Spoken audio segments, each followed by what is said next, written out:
Hey everyone! Before we dive into today's story, please hit that subscribe button to join my channel and stay updated with more content like this.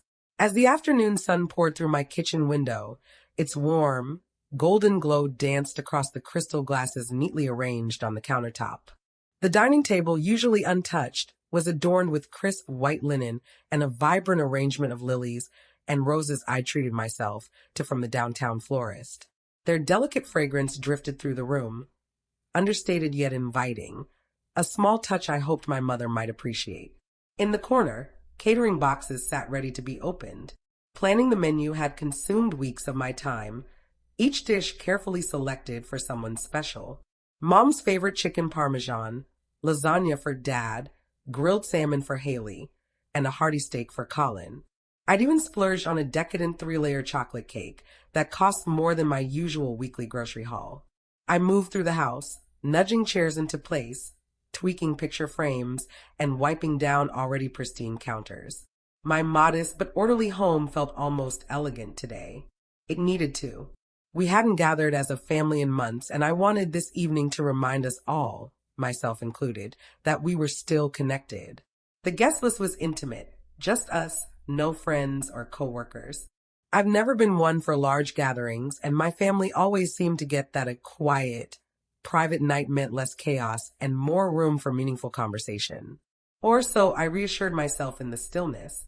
Catching my reflection in the living room mirror, I saw my hair neatly tied back, my deep green sweater highlighting my eyes. Not flashy, but polished. I smiled, picturing the joy of their arrival, the clinking of glasses, the sound of shared laughter. Laughter I trusted would include me, not mock me. A quick check of my phone confirmed the catering delivery was set for Saturday afternoon, well before the 5 p.m. arrival time I'd shared.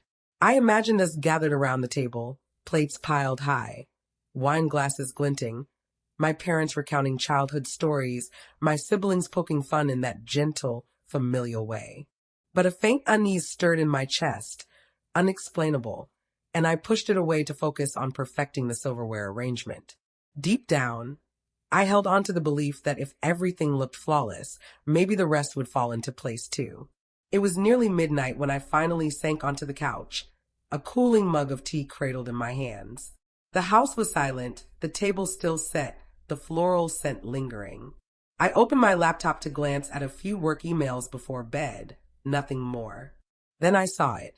An unread email from an unfamiliar address, the subject line simply reading, from Marceline.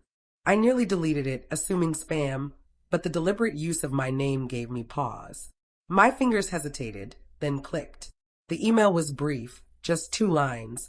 Watch this video to see how your family truly feels about you. No greeting, no signature, only a video file attached. My heart raced. I hovered over the play button, a dozen reasons not to click flashing through my mind. Malware, pranks, scams, but curiosity won. I pressed play. The video opened, grainy at first, colors dull. As the image sharpened, a heavy dread settled in my chest. I recognized the setting immediately. Haley's apartment with its bright cabinets and worn wooden table. There sat my parents, Haley and Colin, surrounded by wine glasses and beer bottles, their faces flushed, voices overlapping in carefree, drunken chatter. I leaned closer, gripping the mug until my knuckles ached. The audio started low, then cleared as the camera angle shifted. My mother's voice came through, light and offhand, as she sipped her wine. We only really like Marceline when she's sending us cash. The words hung there, sharp and irreversible, caught between the screen and my ears. I froze, barely breathing. My father raised his bottle in a mocking toast, his laugh deep and careless. Yep, he said. The more she sends, the more we like her. Their laughter erupted, loud and unrestrained, the kind that spills out when no one's worried about consequences. Haley leaned back, wiping tears of amusement from her eyes. God, you're awful, she giggled. But honestly, it's hilarious watching her try to dress up. She has no style, those outfits are just sad. My eyes flicked to the sweater I'd chosen so carefully for tomorrow. Colin grinned, shaking his head. And can you believe she's hosting her birthday at home instead of taking us somewhere fancy? What's the point of her money if she doesn't spend it on us? Probably too scared of crowds. Haley smirked, adding, "Yeah, more laughter." Then Colin shrugged. "Best part? We don't even have to get her nice gifts. Honestly, I don't want to give her anything." Haley chimed in eagerly, "Exactly. She barely gives us enough anyway. Just rent and maybe an extra 100 or two. It's pathetic." My stomach churned. I send her nearly 1,000 a month on top of rent. My mother nodded, as if strategizing. We should figure out how to guilt her into doing more for us. My father raised his bottle again, eyes gleaming. "To our little ATM," he said. The clink of glasses echoed in my ears. My hands shook, and the mug slipped, hitting the rug with a soft thud.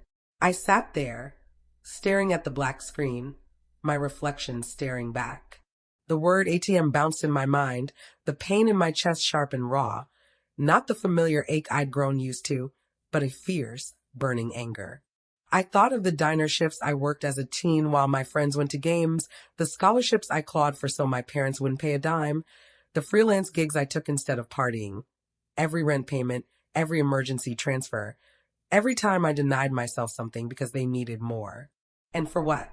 So they could toast to how much they liked me when the money came through? Confronting them would only give them a stage to spin my reaction, to call me dramatic. Silence would speak louder. I opened a browser and typed Hawaii. A 4 a.m. flight, the morning of my birthday, caught my eye. Perfect. I booked the priciest penthouse suite in Honolulu I could find, the kind I'd never dared dream of. Next, I called a locksmith. "Tomorrow, 8 a.m., I said. "Change every lock. It's urgent." He noted the details without question. Then I pulled up the catering invoice, $800. I called the restaurant, confirmed the order, and redirected delivery to the downtown homeless shelter. The coordinator sounded surprised, then grateful. I hung up, a flicker of satisfaction warming me, something I hadn't felt in years. They'd arrive expecting a party, but the door would be locked, the food gone, and I'd be halfway across the Pacific. Each step felt like cutting a cord they'd wound tightly around me. The alarm blared at 2 a.m., though I'd barely slept. My suitcase waited by the door, packed with clothes chosen for me alone. I dressed quickly, tied my hair loosely, and stepped into the quiet street. The Uber driver didn't ask questions, and I didn't volunteer answers. The ride to the airport was silent save for the hum of tires and occasional turn signals. By 4 o'clock, I was at the gate, boarding pass in hand, feeling unburdened for the first time in years. The flight was long but peaceful. I watched movies, sipped mediocre coffee, and let the engines hum drown out their voices from the video. Landing in Honolulu, the warm air enveloped me like a forgotten comfort. Checking into the penthouse, the afternoon sun dipped toward the ocean, framed by floor-to-ceiling windows like a vibrant painting. My phone, tucked in my bag, drew my attention. I knew it was 5 o'clock back home. The calls started, Mom, Dad, Haley, Colin, one after another, relentless. The phone buzzed against the nightstand. I let each call go to voicemail. When the ringing stopped, texts flooded in, "We're here." "Where are you?" "This isn't funny." "We're outside." I scrolled through, picturing them on my porch, confusion turning to frustration, then panic. My fingers hovered over the keyboard. I attached the video, their words, their laughter, and typed one sentence, "Away from the toxic family." I hit send, watched the delivered icon appear, and powered off the phone. The silence that followed was profound, carrying me into the next moment. Stepping onto the balcony, the ocean stretched endlessly before me. My first morning in Honolulu, I woke to waves, not the buzz of my phone demanding money. I lingered in bed, savoring the absence of obligations. It felt strange, like I'd forgotten something critical. I filled my days with indulgences I'd always denied myself, not for lack of funds, but because I didn't think I deserved them. Breakfast on the terrace with the ocean in view, room service on a whim, browsing boutiques without glancing at price tags. By day 3, my skin glowed from the sun, my hair carried the faint scent of salt, and I'd stopped watching the clock. I walked the beach, waves lapping at my ankles, silencing the voice that once weighed every choice against others' needs. Evenings were unhurried. I'd sit in the hotel lounge with a glass of wine, watching strangers laugh without worrying about someone else's bills. The disbelief lingered, but by the sixth day, it solidified into something steady.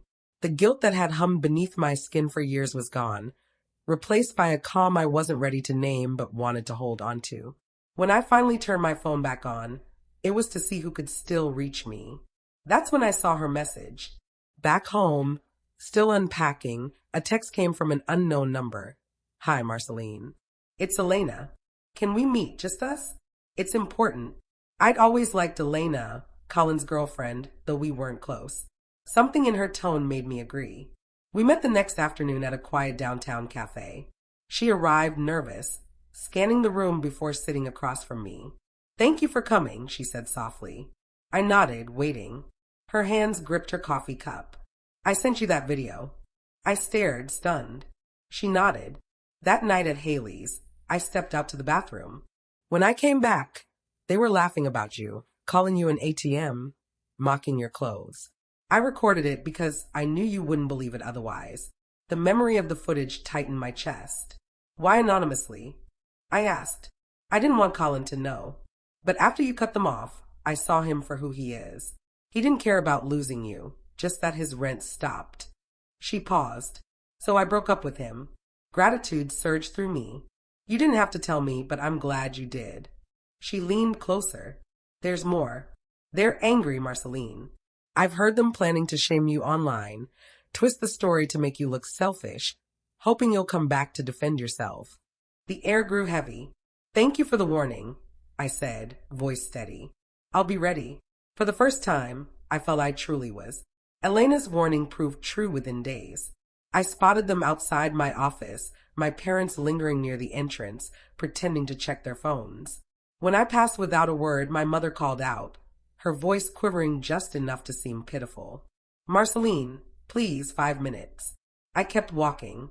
Security escorted me inside, their eyes trailing me to the elevators. Then came messages from old acquaintances suddenly checking in, asking if I'd really abandoned my family. The narrative was consistent. They were struggling, confused, just wanting to talk. The guilt was carefully crafted to pierce my defenses. When that failed, they escalated. My bank flagged multiple failed login attempts on my accounts, checking, savings, even my retirement fund from my hometown. I updated every password, added two-factor authentication, and felt my skin crawl at their audacity. One afternoon, leaving work, I saw Haley leaning against a car across the street, smirking as if challenging me to engage. I walked to my car, heart racing but steps firm, ignoring her. Security started escorting me most evenings. I resisted at first, then saw it wasn't about fear. It was about denying them any chance to spin the story. No matter their tactics, I stayed silent, refusing to give them the confrontation they craved. Each night, I returned to my locked home, clinging to the peace I'd fought for. Their persistence intensified. Within a week, they were all outside my office, Mom, Dad, Haley, Colin, lingering by the parking lot, watching every exit. I passed without acknowledgement. Messages from mutual friends piled up. "Your family's worried. Why'd you cut them off?" The judgment was clear, as if I owed everyone an explanation. Bank alerts continued. Failed logins on every account. I tightened security further, their desperation both infuriating and futile. One day, my father stepped into my path as I left work. "We need to talk," he said, his tone a mix of plea and demand. Security stepped in, guiding me to my car. It wasn't the first time they'd intervened that week. Their relentless pursuit was almost admirable in its grim determination, but only when money was at stake. I stayed silent, no texts, no calls, no defense. The truth didn't need explaining, and I wouldn't step into their trap. Each failed attempt strengthened my resolve. Whatever they planned next, I was ready.